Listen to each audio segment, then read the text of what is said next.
బంగారానికి సంబంధించి సోషల్ మీడియాలో వస్తున్న ప్రచారాలు కరెక్ట్ కాదంటోంది కేంద్రం.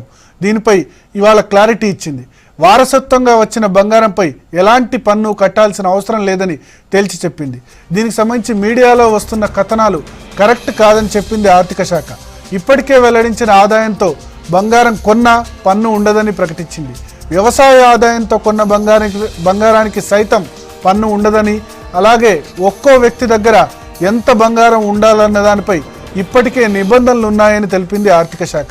వాటి ప్రకారం పాత నిబంధనల ప్రకారం వివాహిత మహిళ దగ్గర 50 తులాల బంగారం, అవివాహిత మహిళ దగ్గర 25 తులాల బంగారం ఉండొచ్చని, అదేవిధంగా పురుషుడి దగ్గర 10 తులాల బంగారం ఉండొచ్చని ఆర్థిక శాఖ తెలిపింది.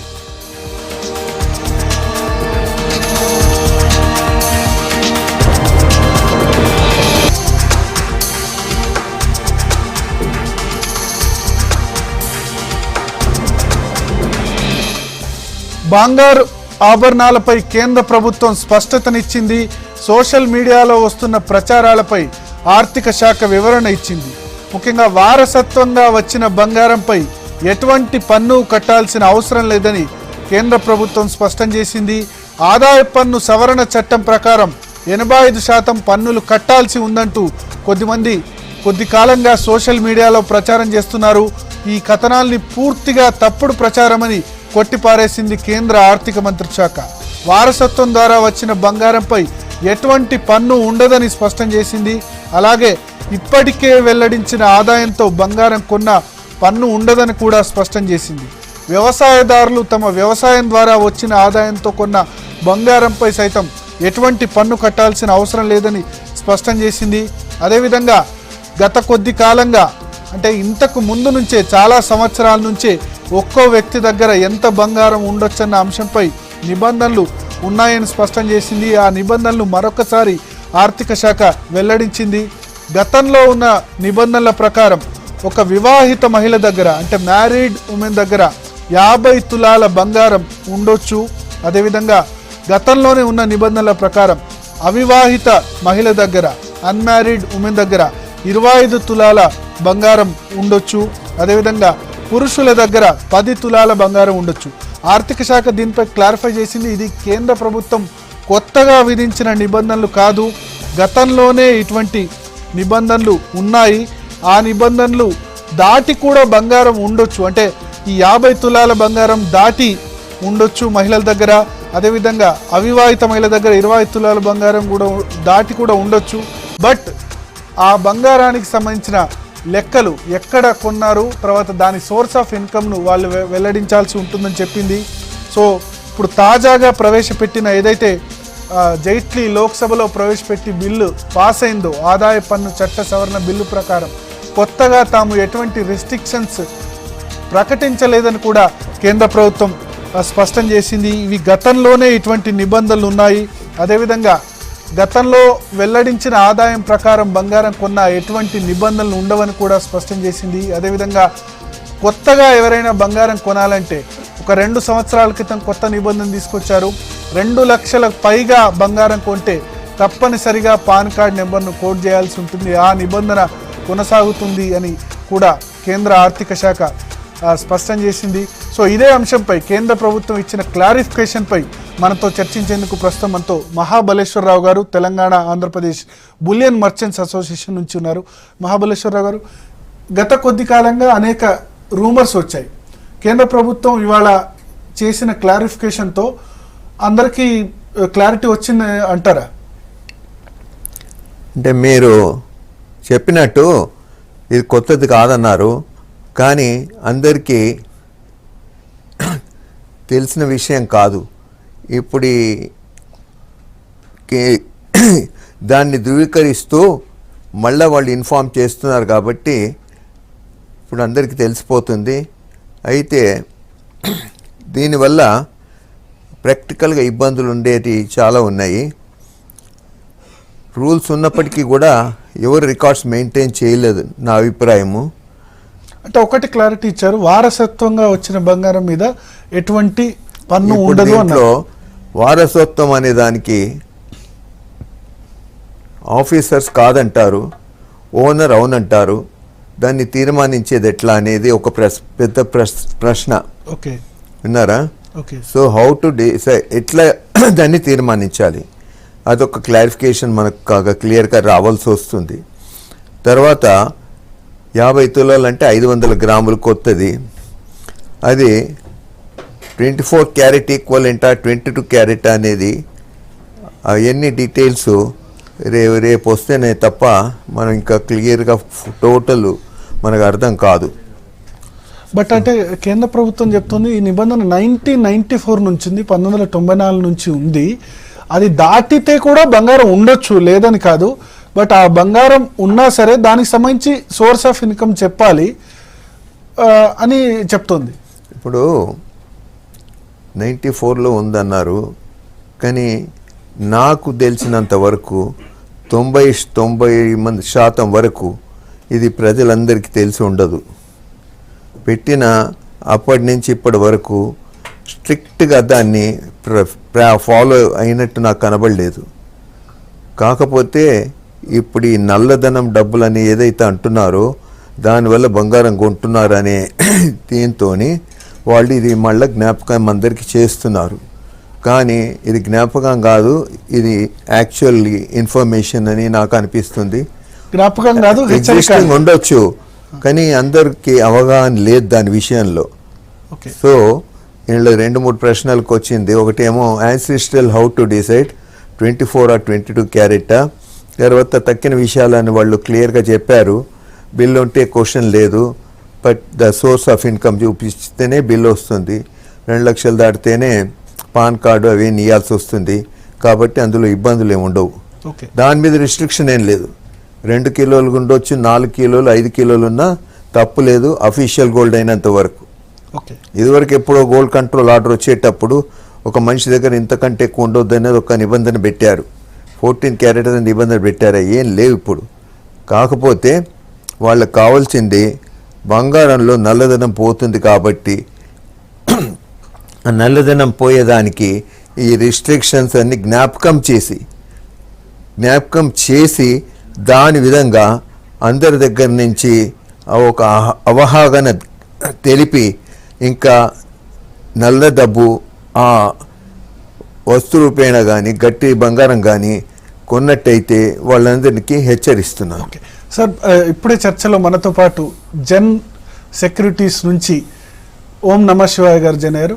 సార్, కేంద్ర ప్రభుత్వం ఇవాళ ఇచ్చిన క్లారిఫికేషన్తో మరికొన్ని సందేహాలు వస్తున్నాయని మహాబలేశ్వరరావు గారు అంటారు. అంటే బేసిక్గా ఇప్పుడు కొత్తగా ఏమి ఇవ్వలేదండి. ఇన్కమ్ ట్యాక్స్లో ఇప్పుడు ఇదివరకు కూడా ఈ డిమానిటేషన్ ముందు కూడా రైడ్ జరిగినప్పుడు వాళ్ళకి ఇంటర్నల్గా గైడ్ లైన్ ఉంది.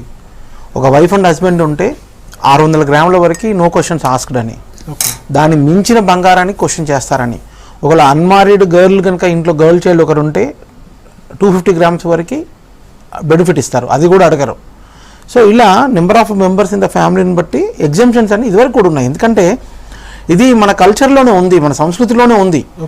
సో ముఖ్యంగా ఆడవాళ్ళకి బంగారాన్ని విడదీయలేని బంధం ఉంది. ఒక ఈవెన్ చిన్న పిల్లలకి కూడా ఒక బర్త్డే అయిందంటే అందరూ వచ్చి చిన్న ఉంగరం ఇస్తారు. సో ఇలా విడదీయలేని బంధం ఉంది మనకి. సో బంగారం అనేది ఇండియాలో మన సంస్కృతిలో ఉంది. కాబట్టి గవర్నమెంట్ మొదటి నుండి కూడా ఒక 60 తులాల వరకు 600 గ్రాముల వరకు ఎలాంటి క్వశ్చన్లు అడిగేవాళ్ళు కాదు. సో ఇప్పుడు కూడా అదే క్లారిఫికేషన్ ఇవ్వడం జరిగింది, కొత్తగా అంటూ ఏమి చెప్పలేదు. బట్ ఇక్కడ ఒక పాయింట్ రైజ్ చేస్తున్నారు, వారసత్వంగా వచ్చిన బంగారం మీద ఎటువంటి పన్ను ఉండదు అంటారు. ఏం ప్రాబ్లం? వారసత్వంగా వచ్చిన బంగారం అంటే ఏంటి, ఎవరు ప్రూవ్ చేయాలి దాన్ని? ఇప్పుడు సపోజ్ ఫస్ట్ క్వశ్చన్ అండి, ఒకటి మనం చూసుకోవాల్సింది ఏంటంటే 98% ఆఫ్ ది పీపుల్ దీనివల్ల ఎలాంటి ఇంపాక్ట్ ఉండదు. ఎందుకంటే 60 గ్రాములు అంటే 60 తులాలు is not a small amount అండి. 60 తులాలు ఉంటే 30,000 వేసుకుంటే సుమారుగా 18 లక్షలు. ఒకవేళ గర్ల్ చైల్డ్ కూడా కన్సిడర్ చేసుకుంటే 85 తులాలు అంటే 24-25 లక్షల వర్త బంగారం ఎంతమంది దగ్గర ఇళ్లలో ఉంది, ఎంతమంది దగ్గర ఉంది. కాబట్టి 98%కి 98.5%కి ఎఫెక్ట్ ఉండదండి ఇది. సో నల్లధనము బంగారం రూపంలో దాచుకున్న వాళ్ళకి అంటే ఒక ఫామ్ నుండి ఇంకో ఫామ్ కన్వర్ట్ చేశారు. 40,000లో 45,000లో కూడా అమ్ముడయ్యాయి, ట్రాన్సాక్షన్స్ అయ్యాయని విన్నాము. సో గవర్నమెంట్ దగ్గర కూడా రిపోర్ట్స్ ఉన్నాయి, అట్లాంటి రిపోర్ట్స్ కూడా ఉన్నాయి. అట్లాంటి దాన్ని కర్బ్ చేయడానికి ఇది మళ్ళీ ఒకసారి తెరపైకి తెచ్చారు. కానీ స్పెషల్గా పెద్దగా చేసింది ఏమీ కనబడట్లేదు యాక్చువల్ చెప్పాలంటే. ఈ రోజు ఇచ్చిన క్లారిఫికేషన్ కూడా ఇన్కమ్ ట్యాక్స్ డిపార్ట్మెంట్లో వాళ్ళకున్న ఇంటర్నల్ గైడ్ లైన్ ప్రకారం ఉన్నావే ఈ రోజు చెప్పారు 250 grams and 500 grams 100 grams అనేది. అంటే ముందు ఒకటి వచ్చే అవకాశం ఉందా ఏంటంటే మీ దగ్గర ఉన్న బంగారాన్ని డిక్లేర్ చేయండి అని అట్లా కేంద్ర ప్రభుత్వం ఏమైనా అడిగే అవకాశం ఉందా అందరినీ? బ్లాక్ మనీ అనేది అన్ని రకరకాలుగా ఉంటుందండి. బ్లాక్ మనీ డిక్లేర్ చేయమన్నప్పుడు ఏ సోర్స్లో ఏ రకంగా ఉన్నాయి కూడా డిక్లేర్ చేయొచ్చు, అన్ని రకాల్లో ఉన్నాయి డిక్లేర్ చేయొచ్చండి. బేసిక్గా మనము వారసత్వం నుండి వచ్చింది, ఇంతకుముందు అడిగారు, వారసత్వం నుండి వచ్చింది మనకు తెలిసిపోతుందండి. ఆ నగ చూసామనుకోండి, మా ఇంట్లో కూడా ఒకటి రెండు నగలు ఉన్నాయి, ఆ నగలు చూస్తే మీకు తెలిసిపోతుంది అది ఓల్డ్ అనేది. ఎందుకంటే ఇక్కడే సార్ ఒక పాయింట్, చాలా మంది ఈ వారసత్వం అని వచ్చిన తర్వాత ఒక పాయింట్ రైజ్ చేస్తున్నారు, ఏంటంటే వారసత్వంగా వచ్చిన దాన్ని కూడా లేటెస్ట్ డిజైన్స్తో మళ్ళీ చేసుకుంటున్నారు, అటువంటిప్పుడు ఇబ్బంది కాదా అంటున్నారు. అంటే ప్రూవ్ చేయాల్సిన బాధ్యత ఎవరు అసెస్సీ పైనే ఉంటుందండి ఎప్పుడైనా కానీ. నేనేమంటాను దీని సలహా ఒకటే చెప్పదలుచుకున్నాను. ఇప్పుడు ఈరోజు గవర్నమెంట్ దాన్ని భూతద్దంలో పెట్టి చూస్తుంది, ఇదివరకు ఉన్నదే కానీ పట్టించుకోలేదు ఎప్పుడు. సో ఈరోజు భూతద్దంలో పెట్టి చూస్తుంది దాన్ని. మరి ఒకవేళ సెర్చ్ కానీ రేడ్ కానీ జరిగితేనే ఈ ప్రాబ్లం. సెర్చ్ కానీ రేడ్ కానీ జరిగే అవకాశాలు ఎక్కడ ఉన్నాయి? బహు అరుదు. ఎవడో బ్లాక్ మార్కెట్ మీద సెర్చ్ కానీ రేడ్ కానీ అవుతుంది. 10 కోట్ల ఆసెట్ అమ్మాడు చూపించలేదు, లేదా 2 కోట్ల ట్రాన్సాక్షన్ చేశాడు చూపించలేదు, వాళ్ళకి ఎవరో ఒప్పందించారు, అట్లాంటి వాళ్ళ మీద ఇబ్బంది. కానీ నార్మల్ పీపుల్కి ఎలాంటి కామన్ మ్యాన్కి అయితే అసలు ఎలాంటి ఇబ్బంది లేదు దీని ద్వారా. సో ఒకవేళ ఉన్నా కానీ అట్లాంటి వారసత్వంలో కిలో బంగారం వచ్చింది నాకు ఫ్యామిలీ నుండి, నేనేంటంటే అట్లీస్ట్ మన ఆడిటర్ని కన్సల్ట్ చేసి ఇది ఇలా ఉందండి పరిస్థితి, ఇగో ఇవన్నీ అప్పటి నుండి వచ్చినవి, అప్పుడు ఏమైనా రాతలు కోతలు ఏమన్నా మనం రాసుకొని ఉంటే అవి ప్రూఫ్ కింద ఉపయోగపడతాయి. లేదంటే ఇప్పుడు డిక్లేర్ చేయొచ్చు వారసత్వం నుండి మాకు ఇంత బంగారం వచ్చింది అని మనం ఇప్పుడు గవర్నమెంట్ మనం బ్యాలెన్స్ షీట్లో మనం డిక్లేర్ చేయొచ్చండి. Auditor can definitely help us. Mahabaleswara గారు, ఓం నమ శివాయ గారు చెప్పేది ఏంటంటే ఎటువంటి ఇబ్బంది ఉండదు అని ఆయన 16 మార్చ్ 31 మార్చ్ 2016 వరకు అబౌట్ 25 lakhs ఉన్నట్టయితే బంగారం రేటు 30,000 ఉంది ఇప్పుడు. అప్పుడు 25,000, 20,000, 18,000 ఉన్నప్పటి నుంచి కూడా 25 లక్షలు లిమిట్ పెట్టాడు. అది దాటినట్టయితే వెల్త్ ట్యాక్స్ కట్టాలి. 1 లక్ష పెరిగిందనుకోండి 26 లక్షలు, ఆ లక్ష మీద 1% వెల్త్ ట్యాక్స్ లక్ష మీద కాదు కట్టాల్సింది, 26 లక్షల మీద కట్టాలి. అలా కట్టిన వాళ్లకు ఎలాంటి ఇబ్బంది ఉండదు. ఆల్రెడీ డిక్లేర్డ్ గవర్నమెంట్ వాళ్లకు తెలియపరిచిన బాధ్యత అనేది వెళ్ళిపోతుంది. అయితే అప్పుడు 26 lakhs అయితే ఎంత 25 lakhs వరకు ఎగ్జామ్షన్ డిక్లేర్ చేసే అవసరం లేదు. దాని మీద ట్యాక్స్ 25 దాటితే మొత్తం ఆస్తి అంటే బంగారం అనుకోండి, వెండి కానీ ఇంకా non income property wealth, so ఇవన్నీ కలిసి 25 రెంటల్ ఇన్కమ్ లేకుండా ఒట్టిగా ఉన్నట్టయితే దాని మీద 25 లక్షలు దాటినట్టయితే 26 లక్షలు ఉంటే మొత్తం 26 లక్షల మీద ఒక 1% అని చెప్పారు. 25 లక్షల లోపల ఉంటే ట్యాక్స్ లేదు. అది మొన్న 16 మార్చ్ 2016కి 31 మార్చ్ 2016లో అది తీసేశారు, వెల్త్ ట్యాక్స్ లేదన్నారు. అయితే అప్పటి వరకు 26 లక్షలు అలా ఉండే వాళ్ళందరూ డిక్లేర్ చేశారు. కొందరు సేఫ్ సైడ్ ఉంటుందని చెప్పేసి 15 లక్షలు 20 లక్షలు ఉన్నా కానీ వాళ్ళు డిక్లేర్ చేసేసి మా దగ్గర ట్యాక్స్ లేదు, మాది ఇంత ఉందని చెప్పేశారు. అది అఫీషియల్ వాల్యూర్తో గోల్డ్ వాల్యుయేషన్ చేసుకొని ఆ సర్టిఫికేట్తో సహా ఇన్కమ్ ట్యాక్స్ డిపార్ట్మెంట్కు సబ్మిట్ చేశారు. కాబట్టి ఒకసారి సబ్మిట్ చేసి వాళ్ళు తెలియపరిచినాక వినారా, దాని మీద ఇప్పుడు ఎగ్జిస్టింగ్ జ్యువెలరీ కింద వస్తుంది. కాబట్టి దాని మీద క్వశ్చన్స్ ఏమి ఉండకూడదని నా అభిప్రాయం. అది కాకుండా కూడా ఒక ఫ్యామిలీకి 500, 250, 750, ఒక 100 అనుకోండి, 850 గ్రాములు అంటే సుమారు 25 లక్షలు అవుతుంది. సో ఎటు చూసినప్పటికీ కూడా సుమారు 25 లక్షల వరకు ఇబ్బందులు ఏమి ఉండవు. ఈ రోజు రూల్స్ ప్రకారం అయినా సరే, అప్పుడైనా సరే. సో అప్పుడు ఒక మనిషికి 25 లక్షలు దాటినట్టయితే ఇప్పుడు డిక్లేర్ చేయాలి, చేశారు చాలామంది. కొందరు ఈ రేటు సడన్గా ఇంత 4-5 సంవత్సరాలు అపరిమితంగా పెరిగినందువల్ల దాని మీద అవగాహన లేకుండా ఊరుకున్నారు. సో వాళ్ళందరూ కూడా ఇప్పుడు వాల్యుయేషన్ చేయించేసుకొని ఎంత ఉంటే అంత వాళ్ళు గవర్నమెంట్ వాళ్ళు అడగకముందే వీళ్ళు డిక్లేర్ చేసినట్టయితే బాగుంటుందని నా అభిప్రాయం. ఓర్ణమేశ్వర గారు, ఇందాక మీరు మాట్లాడుతూ 98% మెంబర్స్కు ఎటువంటి ఇబ్బంది ఉండదు, కామన్ మ్యాన్కి అసలే ఇబ్బంది ఉండదు అన్నారు. బట్ భవిష్యత్తులో కేంద్ర ప్రభుత్వం ఇటువంటి రకరకాల చర్యలు తీసుకోబోతున్నారని సోషల్ మీడియాలో సర్క్యులేట్ అవుతుంది. అందులో ఒకటి ఏంటంటే అందరి దగ్గర ఉన్న బంగారాన్ని డిక్లేర్ చేయమంటారని చెప్తున్నారు. నిజంగా జరిగే అవకాశం ఉందా? ఐ థింక్ జరగదేమో, అట్లాంటి దానికి అవకాశం తక్కువ అండి. ఎందుకంటే ఆల్రెడీ భయపడుతున్నారు పబ్లిక్. ఇప్పుడు వచ్చేసి అది డిక్లేర్ చేయని బంగారం గురించి మళ్ళీ ఫర్దర్ చేస్తారని నేను అనుకోవట్లేదు. ఈ బంగారం మీద ఈ క్లారిఫికేషన్ ఇవ్వడం ఏంటంటే, డబ్బు ఏదైతే బ్లాక్ కరెన్సీ అయితే బ్లాక్ మనీ ఉందో, బ్లాక్ మనీ ఉందో, అది ఓల్డ్ నోట్స్లో ఉన్నవి అన్నీ కూడా ఈరోజు బంగారం రూపంలోకి కన్వర్ట్ అయింది అనేది గవర్నమెంట్కి ఇన్ఫర్మేషన్ ఉంది. అది కూడా అధిక ధరలో కొన్నారు, 40,000 45,000లో కొన్నారు అనేది న్యూస్ ఉంది. సో దాని మూలాన గవర్నమెంట్ ఇక్కడ అడుగుదా సార్, మీరు అన్నారు 40,000 45,000కు చాలా మంది కొన్నారు 8th అర్ధరాత్రి.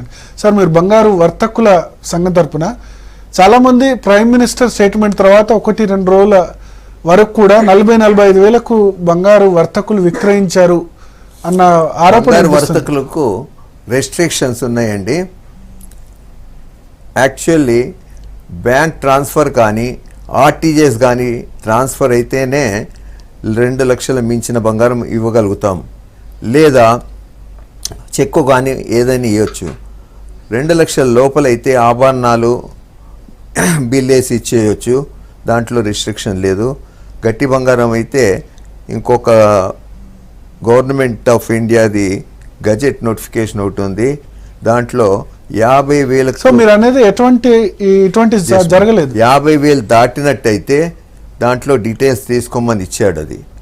అది ఎంతమందికి జ్ఞాపకం ఉందో లేదో తెలియదు. చాలా కాలం కింద, కొన్ని సంవత్సరాల కింద నేను చదివాను అది. సో ఎందుకు వస్తుంది ఇటువంటి టాక్? 40,000-45,000 పెట్టి తులంకు బంగారం తీసుకున్నారు అన్న టాక్ ఎందుకు వినిపిస్తుంది? నేను విన్నాను. మాకు అఫీషియల్ చేసే వాళ్లకు మాకు సంబంధం లేదు, మేము వాళ్ళకి అమ్మేదానికి ఆస్కారమే లేదు. బికాస్ మాకు ఇన్కమ్ ట్యాక్స్ డిపార్ట్మెంట్ నుంచి మీకు ఏమైనా, అంటే బంగారం వర్తకులకు ఏమైనా నోటీసులు వచ్చాయా 8th నుంచి ఇప్పటి వరకు జరిగిన ట్రాన్సాక్షన్స్ డీటెయిల్స్ ఏమని? మన స్టేట్లో వచ్చినట్టేం లేదు. కాకపోతే ఇన్కమ్ ట్యాక్స్ వాళ్ళు రేట్ చేశారు మా ఒక డీలర్ మీద. మరి తర్వాత కమిషనర్ స్టేట్మెంట్ ఇచ్చాడు 1 వీక్ అయిన తర్వాత.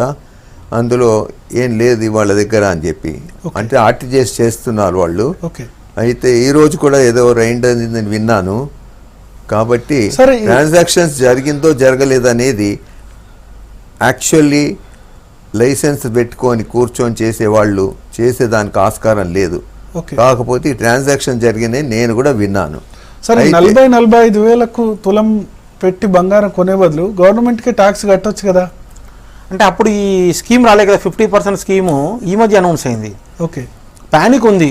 సో ఇప్పుడు కూడా కొనాలనుకునే వాళ్ళు ఈ 50% ట్యాక్స్ ఇప్పుడు 50% ట్యాక్స్ కట్టుకుంటారు వాళ్ళు. ఎస్కేప్ రూట్ లేదు, మొత్తం మురిగిపోతుందేమో, లేదా 85% 90% పోతుందేమో అనే భయానికి ఆ టెన్షన్లో అలా చేసి ఉంటారు. బట్ నేను అనుకోవడము అజ్ఞానంతో చేశారని చెప్పొచ్చు. అందరు జ్యువెలర్స్ చేయలేరండి, కొద్దిమంది జ్యువెలర్స్ చేసినా కానీ భయం అండి. Out of fear, out of emotion mind పనిచేది, మైండ్ బ్లాంక్ అయిపోతుంది ఆ టైంలో. నా దగ్గర 10 కోట్లు బ్లాక్ మనీ ఉంది, అమ్మో ఇంతకాలం సంపాదించింది, జీవితం అంతా కష్టపడింది, నా డబ్బంతా పోతుందేమో అని ఆ భయంలో, ఆ టెన్షన్లో, అందులో భవిష్యత్తులో 45,000కి రాదా బంగారం? అదే వాళ్ళ ఉద్దేశం, అదే బంగారం ధరలు కంటిన్యూస్గా పెరుగుతాయి అనేది ఒక తప్పు అజంప్షన్. 45,000 వస్తుంది ఇప్పుడు, కాకపోతే 5 ఏళ్ళకి వస్తుంది. వచ్చినప్పుడు మన డబ్బులు మనకు నిలబడిపోతాయి. ఏమవుతుంది, ధర ఎక్కువ పెట్టి కొంటేయింది. అట్లానే రియల్ ఎస్టేట్లో కూడా ప్లాట్లు కొంతమంది ఆడ 10,000 గజం ఉంటే 15,000 12,000 పెట్టి గజం ఉన్నా కానీ క్యాష్లో పేమెంట్ చేసి కొన్నారు. అలాంటి డీల్స్, ఎంక్వైరీస్ ఉన్నాయని వినడం జరిగింది. రకరకాలుగా మార్చారండి, అది సత్యం. డబ్బులు రకరకాలుగా మార్చారు, 100 మార్గాల్లో మార్చారు, దానిలో అనుమానం లేదు. ఇండియాలో ఎనీథింగ్ ఈజ్ పాసిబుల్. కొంతమంది మంచి వాళ్ళు ఉన్నారు, వాళ్ళు చేయరు, ఇట్లాంటి వ్యాపారాలు చేయరు. కానీ దేర్ ఆర్ సమ్ పీపుల్ ఇట్లాంటి వాటికి ఇలాంటి డబ్బుకి, ఇలాంటి సంపాదనకు ఆశపడి చేసేవాళ్ళు కొంతమంది ఉన్నారు. సార్, ట్రెడిషనల్గా కొన్ని ఫ్యామిలీస్లో మీరు అన్నట్టు ఈ 60 తులాల కంటే లిమిట్ కంటే కూడా ఎక్కువ ఉండే అవకాశం కొన్ని ఫ్యామిలీస్లో ఉంది. వాళ్ళు ఇప్పుడు ఏం చేయాలని మీరు సూచిస్తారు? వాళ్ళ ఆడిటర్ని కన్సల్ట్ చేసి ఆయన అడ్వైస్ ప్రకారం అవసరం ఉంటే యాన్సిస్టర్ ప్రాపర్టీ నుండి కొంత వచ్చింది, వారసత్వం నుండి వచ్చిందంటే ఈరోజు చూపించుకోవచ్చు. వాళ్ళ బ్యాలెన్స్ షీట్లో ఇదివరకు బ్యాలెన్స్ షీట్ వేసి ఉండకపోతే బ్యాలెన్స్ షీట్లో ఇంత బంగారం ఉందని చూపించచ్చు. లేదా ఫ్యామిలీలో ఉన్న పిల్లలు ఉన్నారు, అందరి పేరు పంచితే మీకు సరిపోతుంది కదా. అంతకు మించి ఉంటే ఆడిటర్ అడ్వైస్ తీసుకొని ఆయన ఏం చెప్తాడో దాన్ని బట్టి కొంత ట్యాక్స్ కట్టాలంటే కొంత కట్టడము. ఎవరో వచ్చేంతవరకు ఇప్పుడు పొటెన్షియల్లీ ట్యాక్స్ రేట్ అవ్వడానికి అవకాశం ఉన్న వాళ్ళు మీరు నేను అడ్వైజులు ఇచ్చేదానికోసం ఎదురు చూడండి. They are over smart. Okay, so వాళ్ళు చేసుకుంటారు. కామన్ మ్యాన్కి దీనివల్ల ఎలాంటి ట్రెడిషనల్ ఒక సంప్రదాయ కుటుంబంలో ఉండి వేరే ఆస్తులు లేకుండా కేవలం బంగారంకు సంబంధించి ఆస్తులు ఉన్న వాళ్ళు ఆడిటర్ని కన్సల్ట్ చేసి ఆయన సజెషన్ ప్రకారము దాన్ని చూపించాలంటే చూపించుకోవచ్చు. వారసత్వం నుండి ఎంత బంగారం వచ్చినా ఇబ్బంది ఉండదండి, దానివల్ల ఏమి ఇబ్బంది ఉండదు. వారసత్వం నుండి బంగారం వస్తే చూపించవచ్చు. ఒకటి ఏదైనా వాళ్ళు రాతకోతలు ఉంటాయి మామూలుగా ఫ్యామిలీలో ఏదైనా ఉంటుంది కదా, రాతకోతలు లేదా డివిజన్ కానీ ఇవన్నీ ఉన్నప్పుడు ఏదైనా డాక్యుమెంటేషన్ ఉంటుంది, దాన్ని బట్టి కొంత మీకు సపోర్ట్ అవుతుంది. రెండోది ఆర్నమెంట్ చూస్తేనే తెలిసిపోతుంది ఇది ఈ రోజు కాదు అని, అది కొంతవరకు సపోర్ట్ చేస్తుంది. మూడోది ఈరోజు పేపర్ మీద మన బ్యాలెన్స్ షీట్లోనే క్లియర్గా చూపించగలిగితే ఈరోజు ఫ్యామిలీ 5 ఉన్నాం 6 ఉన్నాం 10 మంది ఉన్నాం మెంబర్స్, అందరి మీద డిస్ట్రిబ్యూట్ చేస్తే ఎంత బంగారం ఉంటుందండి? చాలా తక్కువ మందికి అండి ఆ ఇబ్బంది అనేది, చాలా తక్కువ మందికి. ఆడిటర్ అడ్వైస్ ప్రకారం ప్రభుత్వం పెట్టే రిస్ట్రిక్షన్స్ వల్ల మున్ముందు బంగారం కొనేందుకు భయపడే వాళ్ళు ఉండరంటారా? చాలా మంది భయపడుతుంది. ఏమవుతుందండి అంటే కంపల్సరీ బిల్లు తీసుకుంటారు, ట్యాక్స్ కడతారు, అఫీషియల్ పేమెంట్ ఇస్తారు. That is good for economy, that is good for everybody. అందరికీ జ్యువెలర్స్ కూడా మంచిదే, అందరికీ మంచిదే. దానివల్ల జ్యువెలర్స్ మీద ఈరోజు రేట్స్ ఎంక్వైరీస్ అన్ని రకాలుగా జరుగుతున్నాయి. అలాంటి ఇబ్బందులు అన్నీ పోతాయి. ఎందుకంటే వాళ్ళు ఏదేదో స్మాల్ మార్జిన్ చేస్తారు, 3%, 4%, 5% మార్జిన్కి బిజినెస్ చేస్తారు, కోట్లు ఇన్వెస్ట్ చేసి. ఇంత రిస్క్ తీసుకోవాల్సిన పని వాళ్ళకి లేదు. సార్ మీరు చెప్పండి, ఈ జ్యువెలర్స్కు ఈ నిబంధనలు అన్నీ మంచివేనా? మీ గిరాకీ తగ్గట్లేదా? ఇనీషియల్గా తగ్గుతాయి. ఇప్పుడు ఎవరికి వ్యాపారం లేదు, స్పెషల్లీ జ్యువెలర్స్కి. ఎందుకంటే ఈ రిస్ట్రిక్షన్స్, విత్డ్రావల్ రిస్ట్రిక్షన్స్ అయ్యి అనుకోండి, అఫీషియల్గా తీసుకునే వాళ్ళు కొంతమంది, క్యాష్తో కొనేవాళ్ళు కొంతమంది, 2 లక్షల లోపలైతే క్యాష్తో కొంటారు, ordinary people or middle class people. అయితే ఓం నమ శివ గారు ఒక మాట చెప్పారు, కామన్ పీపుల్కి డిఫికల్టీ లేదన్నారు. కామన్ పీపుల్ అనేది దాని డెఫినేషను. నేను అనుకుంటాను ఇప్పుడు గవర్నమెంట్లో పనిచేసే వాళ్ళందరూ నాట్ రిచ్ పీపుల్. కాకపోతే యాంటీ కరప్షన్ వచ్చిందంటే ఎక్స్ప్లెనేషను ప్రతి ఒక్కటి ఇవ్వాల్సిందే. మరి ఎంతమంది దగ్గర ఉంటుంది నల్లధనము? ఆఫీసర్స్, చిన్న ఆఫీసర్స్, పెద్ద ఆఫీసర్స్, చిన్న వ్యాపారస్తులు, పెద్ద అందరూ కామన్ మ్యాన్లో అన్ని కేటగిరీస్ వస్తాయి. వచ్చినప్పుడు విన్నారా, వాడికి అన్ఎక్స్ప్లెయినబుల్ జాబ్ చెప్పలేంది, డిస్ప్రపోర్షనేట్ అంటాడు. వీడి దగ్గరికి వెళ్తే యాంటీ కరప్షన్ వాళ్ళు డిస్ప్రపోర్షనేట్ అసెట్స్ వచ్చేది 10,000 అయినప్పటికీ కూడా పేపర్లో చదవడం కోట్ల రూపాయలు బంగారం ఉందని అంటారు. సో ఆ విధంగా ప్రతి ఒక్కరు జాగ్రత్త పడతారు. అన్ని విధాల చాలా మంచిది ఇది. వ్యాపారస్తులు కూడా ఫ్యూచర్లో చాలా మంచిది. ఇనిషియల్గా మాకు వ్యాపారం లేకున్నా కానీ, లేకపోతే ప్రెషరైజ్ చేసి ఏదో విధంగా అది కొంచెం ఇవ్వండి అది ఇవ్వండి అని మమ్మల్ని ప్రెషరైజ్ చేసే ఇనిషియల్గా ఎటువంటి కొంత ఇబ్బందులు ఎదురైనా ఫ్యూచర్లో మాత్రం ఇబ్బందులు ఉండమంటారు. ఇప్పుడు కొద్దిమంది కాలర్స్ సందేహాలు చాలా మంది, ఎందుకంటే బంగారం గురించి చాలా మందికి కూడా సందేహాలు ఉన్నాయి. కేంద్ర ప్రభుత్వ నిబంధనల క్లారిఫికేషన్ తర్వాత కూడా చాలా మందికి సందేహాలు ఉన్నాయి. ప్రస్తుతం మన గెస్ట్లతో వాళ్ళ సందేహాలు తీర్చే ప్రయత్నం చేద్దాం. భగవాన్ దాస్ గారు హైదరాబాద్ నుంచి లైన్ లో ఉన్నారు. భగవాన్ దాస్ గారు మీ ప్రశ్న అడగండి. ఆ ప్రశ్న ఏం లేదు సార్, ఫస్ట్ నుంచి మాది బంగారం, ఆల్రెడీ నాకు బంగారం ఉంది సార్ ఫస్ట్ నుంచి. ఓకే, ఎంత ఉంది బంగారం సార్? బంగారం ఫస్ట్ నుంచి నాది బంగారం మాది సార్, నాకు 1 kg దాకా ఉంది సార్ నా ఒంటి మీదే. ఓకే సార్, ఫస్ట్ అవును సార్, ఫస్ట్ నుంచి నాకు బంగారం ఉంది సార్. మొత్తం నాకు కడియం కానీ మొత్తం అన్ని ఉండేవి సార్. ఇప్పుడు కూడా అదే వేస్తున్నాను సార్. అయితే ఇప్పుడు దీనికి మీరు మరి ఎట్లా సార్? దీనికి ఏమో 600 గ్రాములే కావాలంటున్నారు. నాది ఎగస్ట్రా ఉంది కదా సార్, మరి మేమేం చేయాలి సార్? అంటే భగవాన్ దాస్ గారు మీ ఫ్యామిలీలో ఎంతమంది మెంబర్స్ ఉన్నారు, ఆ విషయం చెప్పండి. మా ఫ్యామిలీలో 4 ఉన్నాం సార్. ఓకే, 4 సార్ చెప్పండి. అంటే మీరు ఆడిటర్ని కన్సల్ట్ చేయండి సార్. మీ ఆడిటర్ని ఆయన అడ్వైజ్ ఇస్తారు మీకు. అడ్వైజ్ ప్రకారం మీరు ముందుకెళ్ళడం బెటరు. ఎందుకంటే మీరు ఓపెన్గా అన్నీ చెప్పడానికి సిద్ధంగా లేరు. సో మీ ఫ్యామిలీలో ఉంటే కొంత డిస్ప్యూట్ అవుతుందండి, మీ వైఫ్కి కొంత, మీ సన్కి, మీ డాటర్కి ఎవరెవరు ఉన్నారో వాళ్ళందరికీ కొంత డిస్ప్యూట్ అవుతుందండి. మీరు ఆడిటర్ని కన్సల్ట్ చేయండి. వారసత్వం నుండి కొంత బంగారం వచ్చి ఉంటే అది కూడా చూపించుకుంటే ఇబ్బంది ఉండదు. 1 కిలో వరకు ఇబ్బంది ఉండదు మీ కేసులో.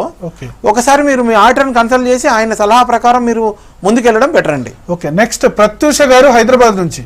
ప్రత్యూష గారు మీ ప్రశ్న అడగండి. హలో ప్రత్యూష గారు చెప్పండి అమ్మా. అదే అండి, ఇందాక ఇది సామాన్యులకి ఏమి ఇబ్బంది కాదు అని చెప్పి నన్ను అన్నారు. అవునండి. కానీ వాస్తవానికి ఇప్పుడు సామాన్య మహిళలందరూ, మిడిల్ క్లాస్ మహిళలందరూ కూడా ఏదన్నా ₹1 ఉంటే దాచిపెట్టుకొని బంగారం మీదనే ఇన్వెస్ట్ చేస్తున్నారు. ఇన్వెస్ట్మెంట్ కూడా ఏంటంటే రేపు ఏదన్నా ఇబ్బంది వచ్చినప్పుడు, కష్టం వచ్చినప్పుడు అక్కడికి వస్తుంది అని చెప్పి ఏ కష్టంకి అయినా ఆదుకునేది బంగారం కాబట్టేనని చెప్పి ప్రతి సేవింగ్స్, ప్రతి రూపాయి కూడా తీసుకుపోయి గోల్డ్ మీద ఇన్వెస్ట్ చేసి ఏదో ఒక బంగారాన్ని తయారు చేసుకుంటున్నారు. ఓకే అమ్మా. ఓకే, మీ ఇబ్బంది దాన్ని ఈ రోజు వారసత్వ బంగారంగా చూపించుకోవాలంటే అవన్నీ అయ్యే పనులు కాదు. మిడిల్ క్లాస్ వాళ్ళకి అవసరం లేదమ్మా. వారసత్వంగా కింద బంగారం ఏమవుతుందండి? ప్రత్యూష గారు, మీ దగ్గర అంటే ఇప్పుడు కేంద్ర ప్రభుత్వం విధించిన నిబంధనల కంటే ఎక్కువ బంగారం ఉందా? నేనని కాదనుకోండి, ఎవరైనా సహజంగా మా బంధువుల్లో ఉంది, మాకు అంతో కొంత బంగారం ఉంది. నేను మా వారి ఇద్దరు ఎంప్లాయీస్ ని. ఏదన్నా గానీ మాకు 2 ఆడపిల్లకాయలు ఉన్నారు. వాళ్ళ మీద మాకు రేపు వాళ్ళ పెళ్లిళ్ళకైనా దేనికైనా అవసరం అని చెప్పి దాని మీద బంగారం మీదే ఇన్వెస్ట్ చేస్తున్నాం మేము. మీరు 1100 గ్రాములు పెట్టుకోవచ్చు అమ్మా, ఎలాంటి ఇబ్బంది లేదు. ఒకవేళ ఎక్కువ ఉన్నా కానీ పర్వాలేదు, బిల్స్ ఉన్నాయో చూసుకోండి. బిల్స్ లేకపోతే బిల్స్ మీరు పొయ్యి ఉంటే మళ్ళీ బిల్స్ కనుక పెట్టుకోగలిగితే 1100 గ్రాములు, ఎందుకంటే 2 అమ్మాయిలు కాబట్టి 25, 50 తులాలు మీ మహిళకి 50 తులాలు, తర్వాత 10 తులాలు మీ హస్బెండ్కి. సో 110 తులాలు అంటే కిలో 1100 గ్రాములు అండి. సో 1.1 kgs వరకు ఎలాంటి ఇబ్బంది లేదు. బిల్స్ వాటిలో మీరు ఇంతవరకు బిల్స్ అడగరు, ఎలాంటి లెక్కలు అడగరండి. దానిపైన మించి బంగారం ఉంటే బిల్స్ తెచ్చుకోగలిగితే మీరు బిల్స్ ఉంటే సరిపోతుంది. మీరు మీ ఆడిటర్ని కన్సల్ట్ చేయండి, తప్పకుండా మీకు సలహా ఇస్తారు. ఎలాంటి ఇబ్బంది ఉండదండి. మీరు న్యాయంగా పన్ను కట్టి మీరు సంపాదించుకున్న డబ్బుతో మీరు కొనుక్కుంటే 10 కిలోలు కాదు 1000 కిలోలు కొనండి, ఎవరు అడగరు మిమ్మల్ని. కానీ ఇక్కడ ట్యాక్స్ కట్టకుండా బంగారం కొంటే ప్రశ్నిస్తారు. ఇక్కడ ఒక క్వశ్చన్, ఇప్పుడు ట్యాక్స్ కట్టి, ఇన్కమ్ ట్యాక్స్ కట్టి అన్ని రకాల ప్రూఫ్స్ ఉండి గనక ఇంతకంటే ఎక్కువ బంగారం ఉండదు, ఏం ప్రాబ్లం లేదు, ఎలాంటి ఇబ్బంది లేదు. 5 కిలోలు మా ఇంట్లో నాకేం ఇబ్బంది లేదు. ప్రాపర్గా మనము ఇన్కమ్ ట్యాక్స్ కట్టాము, సంపాదనకి రుజువు ఉంది. రెండోది బంగారు షాపులో కొన్నట్టుగా మనకి ప్రూఫ్ ఉంది, ఎలాంటి ఇబ్బంది ఉండదు. అలాంటప్పుడు కంపల్సరీ బిల్లు ఉంది అనుకోండి, ఎలాంటి ఇబ్బంది ఉండదు. సో లేదంటే మీ జ్యువెలర్ని అడిగి మరి అప్పుడు బిల్లు తీసుకోవడం మర్చిపోతే ఇప్పుడు బిల్లు మరి ఎట్లా వీలవుతుందా కనుక్కోవడము, లేదంటే ఆడిటర్ ఏం చెప్తారో అడ్వైస్ ప్రకారం చేయండి. మీరు మెయిన్గా సోర్స్ ఆఫ్ ఇన్కమ్ అనేది బయట ఉంటే పెద్ద వరి అవ్వాల్సిన పని లేదు. రెండోది ఏంటంటే ఏ నార్మల్ పీపుల్ ఇంటికి, ఎవరి ఇంటికి కూడా ఇన్కమ్ ట్యాక్స్ డిపార్ట్మెంట్ వాళ్ళు అడుగు పెట్టరండి. మీరు సంవత్సరానికి ₹1,00,00,000 సంపాదన, కనీసం 50 లక్షలు మించిన, సంవత్సరానికి 50 లక్షల సంపాదన మించి ఉన్నోళ్ళైతే అంత భయపడాలి. కానీ అది కూడా ట్యాక్స్ కట్టకుండా ఎగ్గొట్టేటోడైతే 8 లక్షలు, 10 లక్షలు, 12 లక్షలు సంవత్సరాన్ని సంపాదించేవాడు, ఎంతో కొంత ట్యాక్స్ కట్టేవాడు ఎవరూ రారండి మీ ఇంటికి. కాబట్టి వర్రీ అవ్వాల్సిన పనే లేదు.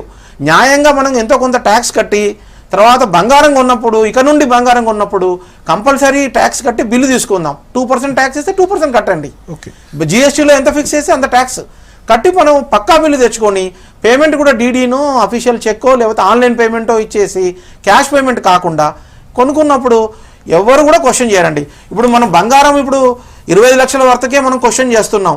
మరి ప్రాపర్టీస్ ఉన్నాయి కదా, 20-25 కోట్ల ప్రాపర్టీస్ ఉన్న వాళ్ళు ఉన్నారు, 10 కోట్ల వరకు ప్రాపర్టీస్ ఉన్నారు, ఏం ప్రాబ్లం లేదు. బేసిక్ ఏంటంటే సోర్స్ న్యాయంగా సంపాదించి నువ్వు ఏం డిక్లేర్ చేసావా లేదా, సోర్స్కి అంతా కూడా డిక్లేర్ చేసావా లేదా, ఒకటి సోర్స్ అడుగుతాడు. రెండోది కొన్న దానికి ప్రూఫ్లు ఏంటి, దానికి మరి బిల్లు కట్టారా లేదా, ఇంతకు మించి ఇంకా ఏముండదు. మెయిన్గా సోర్స్ ఆఫ్ ఇన్కమ్ కనుక ఉంటే పెద్ద వరి అవ్వాల్సిన అవసరం లేదు. నెక్స్ట్ లక్ష్మి గారు ఏలూరు నుంచి. లక్ష్మి గారు మీ ప్రశ్న అడగండి. నమస్తే సార్. హలో లక్ష్మి గారు మీ ప్రశ్న అడగండి. అడగండి సార్. మా హస్బెండ్ దుబాయ్లో వర్క్ చేస్తారు సార్, ఇంజనీర్ కింద. ఓకే. హలో చేస్తారు. ఆయన 3 months కలా వస్తారు సార్, ఐరన్ గ్యాస్ లో వర్క్ చేయడం వల్ల.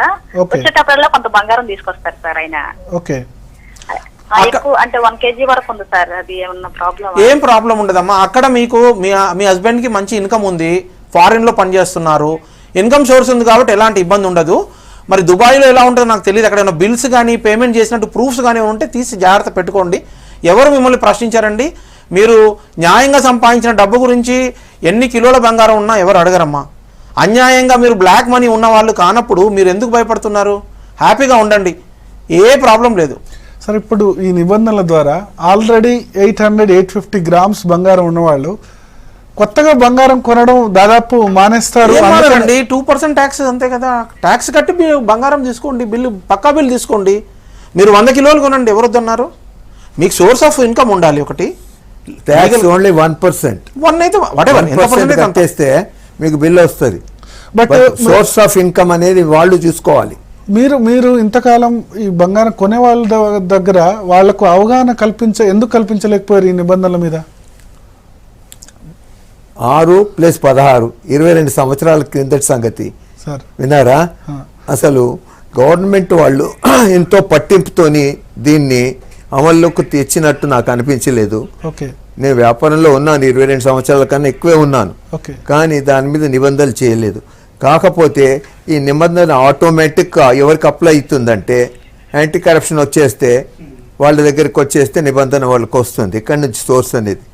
రెండోది కామన్ మ్యాన్ అనేది నా ప్రకారము all government or unofficials, government officers, అన్ని క్యాటర్స్ వాళ్లకు డిస్ప్రపోర్షనేట్ ఇన్కమ్ ఉన్నప్పుడు పేపర్లో రాస్తారు ఆయన ఇన్కమ్కు డిస్ప్రపోర్షనేట్. సో అది ప్రతి ఒక్కరికి ఉంది. కాకపోతే ఇది అడిషనల్ భయం ఏంటంటే దీని సోర్స్ కూడా అడుగుతారని. అప్పుడు బంగారం ఉన్నా అడిగారు, ఇప్పుడున్నా అడుగుతారు. ఓకే, నెక్స్ట్ ఒక కాలర్ తీసుకున్నాం. శ్రీదేవి గారు విజయవాడ నుంచి. శ్రీదేవి గారు మీ ప్రశ్న అడగండి. సార్ నమస్తే సార్. నమస్తే మేడం, చెప్పండి శ్రీదేవి గారు. సార్ ఏం లేదు సార్, ఇప్పుడు మన బ్లాక్ గోల్డ్ బ్లాక్ మనీ గురించి డిస్కషన్ ఇస్తున్నారు కదా సార్ మీరు. అయితే ఏంటంటే సార్ ఇప్పుడు నేను అనేది ఏంటంటే ఇప్పుడు మీ ఉద్దేశం కనుక బ్లాక్ గోల్డ్ ను బయటికి తీయడమే అయితే కనుకను ఇంత అనవసరం సార్. ఒక చిన్న క్లారిఫికేషన్ మనకు సరిపోతుంది కదా. ఇదే విజయవాడ సిటీలో మీరు ఎప్పుడైతే 500 రూపాయల నోట్లు 1000 రూపాయల నోట్లు రేపటి నుంచి పనికిరావు అని చెప్పారో, బంగారం షాపులు వాళ్ళు ఆల్మోస్ట్ మీరు 1 గంట 2 గంటల వరకు కూడా రాత్రి బిజినెస్ చేసిన రోజులు ఉన్నాయి సార్. ఈజీగా మీరు ఫైండ్ అవుట్ చేస్తారు. బంగారం నోట్లు బంగారం గానీ వెండి గానీ మీరు 500 రూపాయలు 1000 నోట్లు మనం బ్యాన్ చేసిన తర్వాత ఎక్కడైతే హై లెవెల్లో ట్రాన్సాక్షన్ జరిగే వాళ్ళ ఇళ్ల మీద కానీ లేదా అంటే ఆ బంగారం షాపుల మీద కానీ రైడింగ్ వెళ్ళిపోతే పట్టుబడిపోతారు కదా సార్ అందరూ. క్లాస్ అలాని కాదు, వాళ్ళ దగ్గర మొత్తం డీటెయిల్స్, వాళ్ళ దగ్గర ట్రేడింగ్ ట్రాన్సాక్షన్స్ మొత్తం ఉంటాయి కదా సార్. ఈజీగా ఫైండ్